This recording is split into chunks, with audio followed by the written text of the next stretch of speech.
Sir আমি কি ভিতরে আসতে পারি?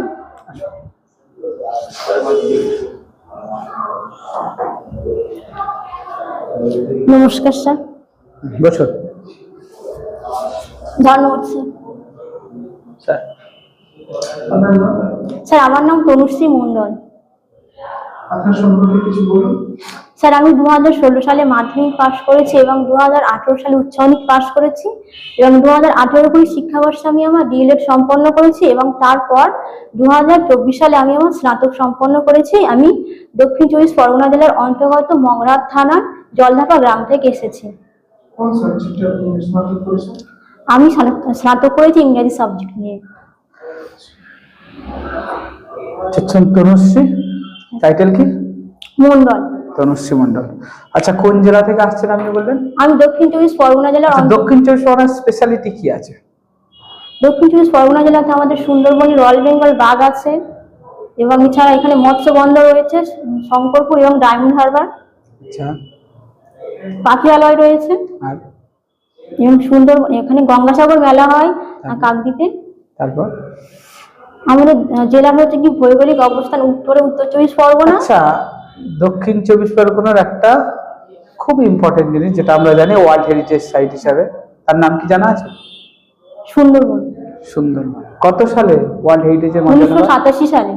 1987। তাহলে সুন্দরবনকে এতক্ষণ না বলার কারণটা কি?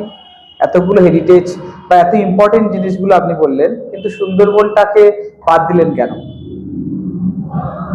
মনে ছিল না। আচ্ছা, মনে ছিল না বলে, তাই তো? আচ্ছা, ভারতবর্ষের মধ্যে যে ন্যাশনাল পার্কগুলো রয়েছে তার মধ্যে পশ্চিমবঙ্গে কতগুলো আছে? স্যার আমার জানা নেই। কোন একটা ন্যাশনাল পার্কের নাম কি জানা আছে? Kaziranga national park. সেটা কোথায় অবস্থিত? আচ্ছা, কাজিরাঙ্গা হচ্ছে উত্তরবঙ্গের দিকে। উত্তরবঙ্গে কাজিরাঙ্গা আমাদের পশ্চিমবঙ্গের মধ্যে পড়ছে কাজিরাঙ্গা? স্যার না, অসমে পড়ছে। আচ্ছা তনুশ্রী, আপনি যে কোনো একটি বিষয় নিয়ে ক্লাস 4-এর একটা ক্লাস ডেমনস্ট্রেশন করে দেখান আমাদেরকে। ঠিক আছে স্যার। এই রুমটা কি আমি কি কাল্পনিক শ্রেণীকক্ষ ভাবতে পারি? একদম। গুড মর্নিং স্টুডেন্ট, তোমরা সবাই কেমন আছো? ভালো আছো সবাই? আমিও ভালো আছি।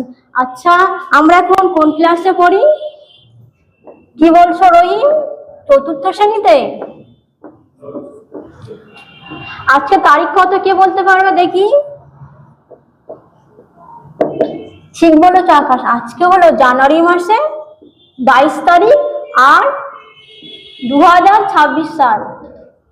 এখন তোমাদের কি বিষয় আছে? গণিত বিষয় আছে। সবাই তোমরা গণিত বিষয় গণিত বই বার করো।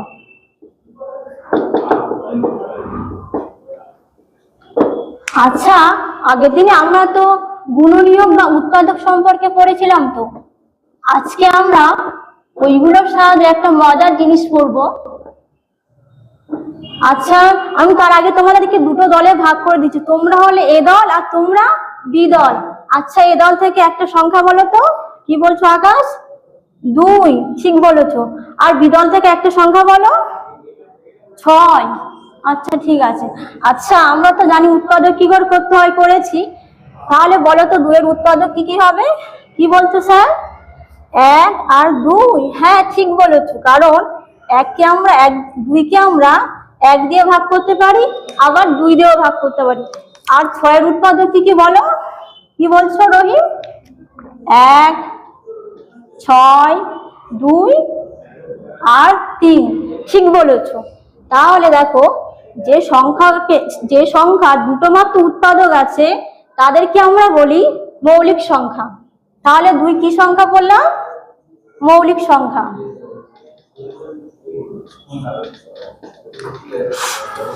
আর যে সংখ্যার 2 এর বেশি উৎপাদক থাকবে তাদেরকে আমরা বলবো যৌগিক সংখ্যা। দেখো এখানে 6 এর তো 1 এর বেশি উৎপাদক আছে, তাই জন্য 6 হলো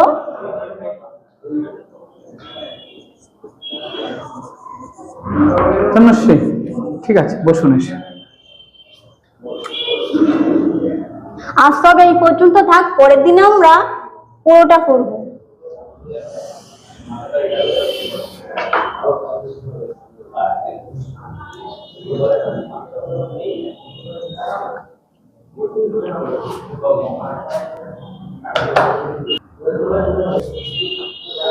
আচ্ছা, আপনার হবি? হবি ক্র্যাফট। হ্যাঁ, ক্র্যাফট। ক্রাফট। আপনি খেলাধুলো দেখেন? না। দেখেন না? না। বলুন তো, বর্তমান ভারতবর্ষের। আচ্ছা, আপনি বললেন যে আপনার খেলাধুলো দেখেন না, ভালোবাসেন না। তাহলে ধরুন আপনি একটা প্রাইমারি স্কুলে চাকরি পেলেন, হ্যাঁ স্যার। তাহলে বাচ্চাদেরকে খেলার প্রতি উৎসাহী কিভাবে করবেন? আমি পড়ার মাধ্যমে করতে পারি সেটা। খেলাধুলা একেবারেই করাতে পারবেন না? হ্যাঁ, বাচ্চারা তো খেলতে ভালো, পড়তে ভালোবাসেই না, তারা তো খেলতে ভালোবাসে।